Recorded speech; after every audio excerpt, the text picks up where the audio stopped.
Students, welcome back to our YouTube channel. Friends, today we are going to study chapter number 1 of history, class 10th. On request of students, I am going to discuss today about this chapter. So, दोस्तों 10वीं class का पहला chapter history की book में that is the rise of nationalism in Europe. तो दोस्तों इस chapter में हम क्या पढ़ने वाले हैं? देखिए, इससे पहले 9वीं क्लास में आपने फ्रेंच रिवॉल्यूशन के बारे में पढ़ा होगा और उसमें आपने जाना कि किस तरह से थर्ड एस्टेट के लोगों ने मोनार्की को एबोलिश किया और सबसे पहले दुनिया में सबसे पहला अटेम्प्ट फ्रांस के लोगों ने किया डेमोक्रेटिक गवर्नमेंट एस्टेब्लिश करने का. 1792 में एक नया कन्वेंशनल गवर्नमेंट एग्जिस्टेंस में आया, एक पार्लियामेंट्री बॉडी बनाई गई और लोगों द्वारा चुने हुए, हालांकि सबको वोटिंग राइट्स नहीं मिले थे, फिर भी एक पहला ऐसा इनिशिएटिव हुआ फ्रांस के अंदर जब लोगों ने सदियों से चले आ रहे राजतंत्र को ख़त्म कर दिया, मोनार्की सिस्टम को ख़त्म कर दिया और जो क्लर्जी और नोबिलिटी लोग थे जिनको स्पेशल प्रिविलेजेस प्राप्त थे उस सेक्शन को ख़त्म करके इक्वलिटी एस्टेब्लिश करने की कोशिश की और एक नया चार्टर इशू किया गया जिसमें लोगों को राइट्स दिए गए, इक्वलिटी राइट्स दिए गए, वोटिंग राइट्स दिए गए. तो दोस्तों चैप्टर नंबर 1 क्लास 10th यहाँ हम पढ़ने जा रहे हैं कि what is nationalism and how this nationalism started to rise in Europe. आज की वर्ल्ड की अगर हम बात करें तो there are more than 196, around 200 nations are there in the world. But earlier 200-300 years ago these nations were not existed. अगर आपको हम इतिहास में ले जाएं 200 साल पहले, अगर आप चले जाएं पास्ट में और वहाँ आप अगर किसी कंट्री का नाम अगर किसी व्यक्ति से पूछें तो वहाँ उसको कोई आइडिया नहीं मिलेगा. आज हम ब्रिटेन की बात करते हैं, रशिया की बात करते हैं, चाइना की बात करते हैं, जापान की बात करते हैं. ये जो नेशंस जिनके बारे में आज हम जानते हैं ये पहले नहीं होते थे. तो ये राष्ट्र कब बने, ये नेशन स्टेट्स कब एग्जिस्टेंस में आए?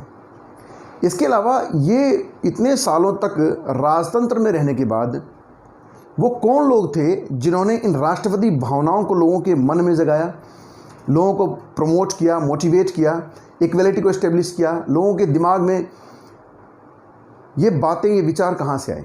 तो इस तरह की थॉट्स जो लोगों के दिल में आई, दिमाग में आई और लोगों ने उसके लिए लड़ाई स्टार्ट की, स्ट्रगल करना शुरू किया, रिवॉल्यूशन स्टार्ट किया. लोगों ने बहुत सारे ऑर्गेनाइजेशन एस्टेब्लिश की, बहुत सारे जैकोबिन क्लब्स बनाए गए.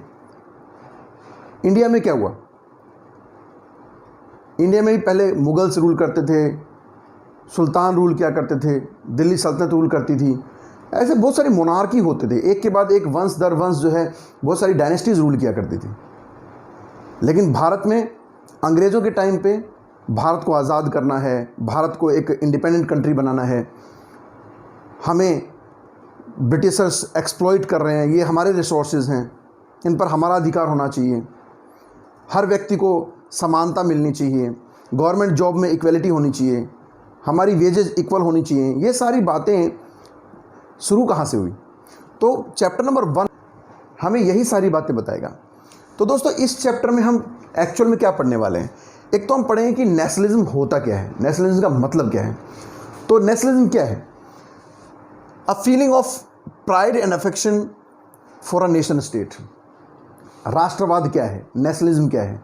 तो राष्ट्रवाद का मतलब है कि किसी एक स्थान पर रहने वाले सारे लोग जब अपने उस प्लेस से जहाँ वो एक साथ रह रहे हैं प्राउड फील करें, कॉमन आइडेंटिटी फील करने लगें और उससे प्रेम करने लगें, तो हम कहेंगे कि ये राष्ट्रवाद है, यानी कि पैट्रियोटिक फीलिंग्स. आज हम अपने भारत देश का जब भी नाम आता है तो हमारे मन में अपने देश के प्रति एक प्रेम की भावना है. We feel pride to call that we are Indians.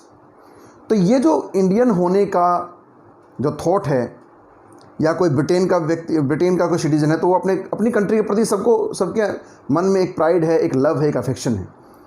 तो ये जो किसी देश के प्रति या किसी नेशन के प्रति लोगों के मन में जो एक प्रेम का भाव होता है या गर्व का जो भाव होता है अपने राष्ट्र को लेकर के, यही कहलाता है राष्ट्रवाद या नेशनलिज्म. और इस राष्ट्रवाद के लिए बहुत सारी कुर्बानियाँ दी गई हैं. हमारे देश में भी भारत देश को आज़ाद कराने के लिए बहुत सारे लोगों ने कुर्बानियाँ दी.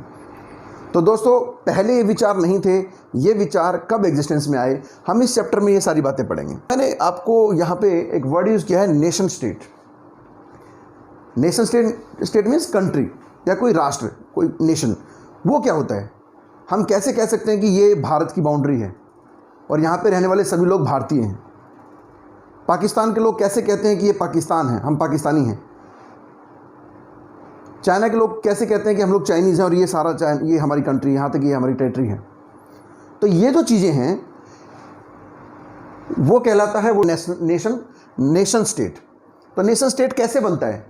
जब एक ही विचारों के लोग, जिनकी कॉमन हिस्ट्री हो, जिनका कॉमन ट्रेडिशन हो, जिनका कॉमन कल्चर हो, जिनकी कॉमन आइडेंटिटी हो, या जो पास्ट में कॉमन प्रॉब्लम्स से गुजरे हों, प्लेस को कहते हैं नेशन स्टेट। और उस नेशन स्टेट से प्यार करना, उसके लिए प्राउड फील करना to be citizen of that place, that is called nationalism. इस पूरे चैप्टर में सबसे पहले हम पढ़ेंगे, थोड़ा सा ओवरव्यू लेंगे फ्रेंच रिवॉल्यूशन के बारे में, जो हमने 9th क्लास में पढ़ा था। थोड़ा सा उसका ओवरव्यू दिया हुआ है और चूँकि शुरुआत भी वहीं से होती है। तो जब फ्रांस की क्रांति होती है 14 जुलाई 1789 में, उसके बाद मोनार्की को ख़त्म करके एक नया सिस्टम एस्टेब्लिश करने की कोशिश की गई, डेमोक्रेटिक गवर्नमेंट लाने की कोशिश की, लिबर्टी, इक्वलिटी जैसे शब्द, जैसे वर्ड्स एग्जिस्टेंस में आए। तो सबसे पहले हम पढ़ेंगे फ्रांस के बारे में। फ्रांस में 1799 तक डेमोक्रेटिक गवर्नमेंट जो है बनी रहती है। उसके बाद नेपोलियन बोनापार्ट के बारे में पढ़ेंगे। इस चैप्टर में थोड़ा नेपोलियन बोनापार्ट के बारे में दिया हुआ है, जिन्होंने 1804 में अपने सिविल कोड लागू किए, इम्प्लीमेंट किए। तो ये सिविल कोड क्या थे, किस तरह से मीजरिंग यूनिट्स को इक्वलाइज किया नेपोलियन ने, क्या क्या चेंजेस किए, क्या क्या रिफॉर्म्स किए नेपोलियन ने, उसके बारे में पढ़ेंगे। उसके बाद इस चैप्टर में हम क्या क्या इंपॉर्टेंट चीज़ें पढ़ने जा रहे हैं। एक तो हम पढ़ेंगे कि जो मिडिल क्लास लोग थे, एक नई मिडिल क्लास जो उभर के सामने आई थी, जो स्कॉलर लोग थे, पढ़े लिखे लोग थे, एजुकेटेड लोग थे, लॉयर्स थे, टीचर्स और इंडस्ट्रियलिस्ट। तो जब बहुत बड़ी बड़ी मशीनें एग्जिस्टेंस में आ गई, इंडस्ट्रियलाइजेशन हो गया, तो एक नया सेगमेंट सोसाइटी में उभर के सामने आता है। और इसी नए सेगमेंट में से कुछ स्कॉलर लोगों ने क्या किया, with the help of media, उन्होंने आर्टिकल्स के द्वारा, नॉवेल्स के द्वारा, बुक्स के द्वारा और पैट्रियोटिक फीलिंग्स को जगाने के लिए बहुत सारी पोइट्री के द्वारा, तो पोइट्री, पेंटिंग्स, इनके द्वारा यूरोप के अंदर मिडिल क्लास के स्कॉलर लोगों ने कॉमन मैन के अंदर ये सारी फीलिंग्स या थॉट्स या आइडियाज़ को स्प्रेड किया। इन्होंने एजुकेशन को स्प्रेड किया, idea of liberty, idea of freedom, human rights, equality, इन सारी चीज़ों को लोगों तक पहुंचाया। और इस प्रकार यूरोप में सबसे पहले नेशनलिज्म जो है वो ग्रो करने लगा। लेकिन ये कोई विद इन अ डेज और मंथ्स में नहीं हुआ, एक लंबे पीरियड के बाद, बहुत सारे स्ट्रगल्स और बहुत सारे रिवॉल्यूशंस के बाद में ये सब पॉसिबल हो पाया। अब इस समय यूरोप की जो सोसाइटी थी, जैसा कि आप लोग जानते हैं, आपने फ्रेंच रिवॉल्यूशन में पढ़ा है कि इस समय जो फ्रांस की सोसाइटी थी वो बेसिकली एरिस्टोक्रेटिक और कॉमन मैन में डिवाइडेड थी। बहुत ही कम पॉपुलेशन का पार्ट था जो कि एरिस्टोक्रेट होते थे और वो बड़ी बड़ी प्रॉपर्टीज़ के मालिक होते थे, उनके पास फैक्ट्रीज़ होती थी, उनके पास वो जो मैनोर्स और शैटोज़ में रहते थे, तो पूरे लैंड के वो ऑनर्स होते थे, लैंड ऑनर्स होते थे वो लोग। जबकि रेस्ट ऑफ द जो पॉपुलेशन होती थी वो बड़ी सप्रेसिव होते थे, सारे टैक्सेस उनके ऊपर लेविड किए जाते थे, टेथ एंड टेल, जो कि आप पहले पढ़ चुके हैं। तो इस तरह से इस चैप्टर में हम पढ़ेंगे कि कैसे फ्रांस से ये idea of liberty, idea of freedom बाकी एरिया, यूरोप के बाकी किंगडम से फैल जाता है और धीरे धीरे सभी देशों में मोनार्की ख़त्म हो जाता है और आज का जो मॉडर्न वर्ल्ड है वो कैसे एग्जिस्टेंस में आया। तो आज कहीं भी मोनार्की नहीं है। पूरी दुनिया में आप कहीं भी जाइए, आपको बहुत सारे कंट्रीज़ मिलेंगी, बहुत सारे नेशन मिलेंगे। जिन नेशंस को आज आप जानते हैं, आज का आप मैप देखेंगे तो आपको अलग अलग देशों के नाम नज़र आएंगे। तो ये चीज़ें जो एग्जिस्टेंस में आई हैं, ये काफ़ी लॉन्ग स्ट्रगल के बाद में, बहुत सारे रिवॉल्यूशंस और बहुत सारे स्ट्रगल्स के बाद में एग्जिस्टेंस में आई है। तो ये हमारा जो पहला चैप्टर है, ये हमें उन शुरुआती दौर के उन इंसिडेंट्स के बारे में बताएगा, उन फैक्ट्स के बारे में बताएगा जहाँ से राष्ट्रवाद की चीज़ें स्टार्ट हुई, राष्ट्रवाद की थॉट्स और आइडियाज़, ये स्वतंत्रता वाली, आज़ादी वाली, लिबर्टी वाली जो बातें हैं वो कहाँ से शुरू हुई। तो ये बात है 18th सेंचुरी के आसपास की। 18th सेंचुरी के आसपास यूरोप में इंडस्ट्रियलाइजेशन हुआ। इंडस्ट्रियलाइजेशन होने से ट्रेड एक्सपेंड हुआ, और ट्रेड के एक्सपेंड होने से जो व्यापारी वर्ग था उनकी आय बढ़ गई, और उनकी आय बढ़ने से अब उनके पास भी सोर्सेज आ गए, उनके पास भी इनकम सोर्स हो गए। तो इस तरह से अब वो इन चीज़ों पे फोकस करने लगे, क्योंकि फैक्ट्रीज में जो लेबर थे उनकी प्रॉब्लम्स को सोल्व करना ज़रूरी था, क्योंकि जब तक लेबर्स का स्टैंडर्ड अपग्रेड नहीं होगा तब तक प्रोडक्शन को नहीं बढ़ाया जा सकता। तो लेबर की कंडीशन को इम्प्रूव करने के लिए, लेबर के राइट्स के लिए बात करनी पड़ेगी। तो इस तरह इंडस्ट्रियलाइजेशन का भी बहुत बड़ा रोल रहा कॉमन मैन की कंडीशन को सुधारने में। मोनार्की सिस्टम में ऐसा नहीं था। The king was use to take all the decisions and he had no any accountability, no any responsibility. लेकिन अब जो नई गवर्नमेंट एस्टेब्लिश की जा रही हैं या करने का विचार लोगों के मन में आ रहा है, वो लोगों द्वारा चुनी हुई सरकारें होंगी। हालांकि शुरुआती दौर में सबको सफरेज राइट नहीं दिया गया, वोटिंग राइट नहीं दिया गया, वुमेन्स को वोटिंग राइट नहीं दिया गया। सिर्फ जो लोग जिनके पास प्रॉपर्टी थी, प्रॉपर्टी ओनर्स, या जो लगभग मिनिमम 3 डेज़ की वेजेस एज ए टैक्स पे करते थे, उनको सिर्फ वोटिंग राइट दी गई थी। लेकिन एटलीस्ट एक आइडिया ऑफ फ्रीडम और idea of elections came into existence. तो अब इस चैप्टर में देखिए हम लोग क्या पढ़ने वाले। नेशनलिज्म के राइज होने के कारण क्या है, मिडिल क्लास के बारे में पढ़ेंगे हम, कैसे rise of scholar, middle class rise हुई, जिसमें हम बहुत सारे स्कॉलर्स के बारे में पढ़ेंगे। हम कार्ल मार्क्स के बारे में पढ़ेंगे, फ्रेडरिक सॉरियो के बारे में पढ़ेंगे। हम 9th क्लास में पढ़ चुके हैं बहुत सारे स्कॉलर्स के बारे में। कांत इमैनुअल के बारे में हम पढ़ चुके हैं, रॉबेस्पियर वगैरह के बारे में हम पढ़ चुके हैं। तो बहुत सारे ऐसे सोशल रिफॉर्मर्स के बारे में हम पहले ही पढ़ चुके हैं, और बहुत सारे रिफॉर्मर्स के बारे में हम इस चैप्टर में पढ़ेंगे। दूसरी बात, हम जो मेजर टॉपिक इस पूरे चैप्टर में कवर करेंगे वो ये 5 टॉपिक, हम जो है 6 टॉपिक इसमें कवर करेंगे। सबसे पहले हम idea of democracy and nationalism and French revolution. तो पहले तो ये जो मैं थोड़ा बहुत आपको बता चुका हूँ, इसके बारे में पढ़ेंगे। फ्रेंच रिवॉल्यूशन के आने से क्या क्या बदलाव फ्रेंच सोसाइटी में हुए, नेपोलियन कोड के बारे में पढ़ेंगे, जिसे सिविल कोड कहा जाता है। फिर कैसे नेपोलियन को बाकी जो मोनार्क्स थे, ब्रिटेन, रशिया, प्रशिया, ऑस्ट्रिया, उन्होंने नेपोलियन को एक साथ मिल करके अटैक किया लिप्जिग की बैटल में 1813 में, फिर 1815 में बैटल ऑफ वाटरलू में कैसे नेपोलियन बोनापार्ट को हराया। और उसके हराने के बाद जो डेमोक्रेटिक स्ट्रक्चर नेपोलियन एस्टेब्लिश करना चाहता था, या जो रिफॉर्म्स नेपोलियन ने किए, उनको किस तरीके से अंडू किया गया, बर्बन डायनेस्टी को रिस्टोर किया गया फ्रांस में, ये पढ़ेंगे। दूसरा हम पढ़ेंगे making of the idea of nationalism. ये जो राष्ट्रवाद के जो विचार जो लोगों के मन में आ रहे हैं, उनके आने के कौन कौन से सोर्सेज हैं। तो एक हम पढ़ेंगे रोमांटिसिज्म। रोमांटिसिज्म क्या है, जैसे मैंने आपको बताया ना कि पोएम्स के द्वारा या आर्टिकल्स के द्वारा ऐसे बहुत सारे पैट्रियोटिक सॉन्ग्स जो है लिखे गए। तो ये जो राइटर्स थे, स्कॉलर क्लास जो थी, इन्होंने अपने विचारों को इतने सुंदर शब्दों में लोगों के सामने बयान किया, कविताओं के रूप में या गीतों के रूप में या पेंटिंग बना करके। आपके इस चैप्टर के बिल्कुल शुरुआत में, बिल्कुल स्टार्टिंग में ही फ्रेडरिक सॉरियो की पेंटिंग के बारे में बताया गया है। 1848 में फ्रेडरिक सॉरियो ने 4 पेंटिंग्स बनाई थी, जिनमें से एक पेंटिंग आपकी बुक में दी हुई है। इस पेंटिंग में क्या दिखाया गया है, इसमें स्टैच्यू ऑफ लिबर्टी को दिखाया गया है, जिसके एक हाथ में टॉर्च ऑफ एनलाइटमेंट है और दूसरे हाथ में charter of rights of common man है। उनके सामने डेस्पोटिक या एब्सोल्यूटिक मोनार्की जो सिस्टम है, उनके टूटे हुए बंगले, उन्हें टूटे हुए स्टैट्यूज़ के टुकड़े पड़े हुए हैं।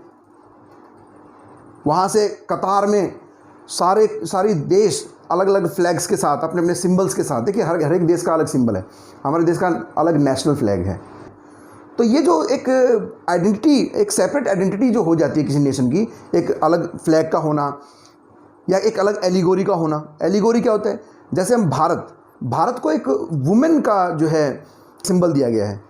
हम भारत माता, अपने देश को भारत माता के नाम से जानते हैं, तो ये एक एलिगोरी होती है। तो इस तरह से उस स्टैचू के सामने से अलग अलग फ्लैग्स के साथ में कतार में अलग अलग देशों को गुजरते हुए दिखाया गया है। ऊपर जो है बहुत सारे एंजल्स और जीसस क्राइस्ट, इन लोगों को जो है दिखाया गया है। तो इस तरह की पेंटिंग्स के द्वारा और बहुत सारी पैट्रियोटिक सॉन्ग्स के द्वारा इन स्कॉलर लोगों ने आइडिया ऑफ नेशनलिज्म को स्प्रेड किया या आइडिया ऑफ कॉमननेस को स्प्रेड किया। तो इस तरह से ये सेम चीज़ को स्प्रेड करने में रोमांटिसिज्म का भी बहुत बड़ा रोल है, वो हम पढ़ेंगे। जब हम ये चीज़ें पढ़ रहे होंगे तो कुछ इंपॉर्टेंट टर्म्स भी हम पढ़ेंगे, जैसे लिबरलिज्म क्या है, what do you understand by liberty and liberalism? Radicalism क्या है? कंजर्वेटिव, और ये कंजर्व आइडिया वाले लोग कौन थे, वो किस तरह का रिफॉर्म सोसाइटी में चाहते थे, ये सब पढ़ेंगे। इसके अलावा जब ये नेशनलिज्म की फीलिंग्स लोगों के अंदर हो जाती है, तो फिर ये जो 1830 से 1848 तक का जो टाइम है, पूरे यूरोप में बहुत सारी जगह पे वॉर ऑफ इंडिपेंडेंस होते हैं। तो नेक्स्ट लेवल पे हम क्या पढ़ेंगे, नेक्स्ट टॉपिक में एज ऑफ रिवॉल्यूशंस, जिसमें हम बेल्जियम पहले नीदरलैंड के अंडर में था, लेकिन वो अलग अलग एथनिसिटी के लोग हैं। तो उन्होंने कैसे वॉर ऑफ बेल्जियम हुआ और बेल्जियम कैसे एक इंडिपेंडेंट कंट्री बना, इसके बारे में पढ़ेंगे। ग्रीक वॉर ऑफ इंडिपेंडेंस पढ़ेंगे।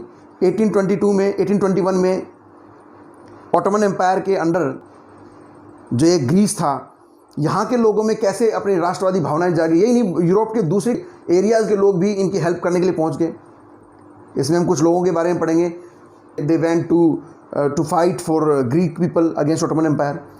फिर 1832 में ट्रीटी ऑफ कॉन्स्टेंटिनोपल हो जाती है, जिसमें ग्रीस भी एक इंडिपेंडेंट कंट्री बन जाता है। तो फ्रांस में ऐसा एक फुल फ्लैश जो है ना रिवॉल्यूशन हुआ, जिससे डेमोक्रेसी स्थापित हुई। कुछ कंट्री अपने नेशनलिस्टिक फीलिंग्स के कारण जो है यूनिफाइड हो गई, या किसी कंट्री से डिस्कनेक्ट होकर के एक अलग नेशन बन गया। तो ये सारे आइडिया धीरे धीरे पूरे यूरोप में फैलते हैं और धीरे धीरे नेशंस बिल्डिंग होना शुरू होता है। तो जब नेशन बिल्डिंग होना शुरू होता है, तो उसमें हम 2 कंट्री के बारे में यहाँ पे पढ़ेंगे, जिससे आपको समझ में आएगा कि कई बार ये नेशनलिस्टिक फीलिंग जो होती है या कॉमन आइडेंटिटी जो होती है, वो एक राष्ट्र को जोड़ भी सकती है, यूनिफाई भी कर सकती है और डिसइंटीग्रेट भी कर सकती है। तो जिसमें 2 कंट्री तो हम यूनिफिकेशन में पढ़ेंगे, unification of Germany and unification of Italy.